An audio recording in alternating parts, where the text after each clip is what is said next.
আমরা প্রতিনিয়তই এই ভুলটি করে থাকি। দামে কম মানে ভালো বলে আমরা প্রতিনিয়ত এই পাঙ্গাস মাছ খাচ্ছি। আমরা কি জানি এই মাছটি বেশি খেলে শরীরে কি ক্ষতি হতে পারে? চলুন তাহলে জেনে নেওয়া যাক। 1.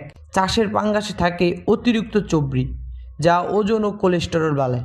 অনেক ক্ষেত্রে মাছকে দ্রুত বড় করার জন্য দেওয়া হয় হরমোন ও অ্যান্টিবায়োটিক, যা শরীরের জন্য খুবই মারাত্মক ক্ষতিকর।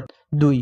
নোংরা পানিতে চাষ করা পাঙ্গাস মাছে জমে যায় বিষাক্ত উপাদান, যা লিভার, কিডনি ও হজমতন্ত্রের মতো ক্ষতি করতে পারে।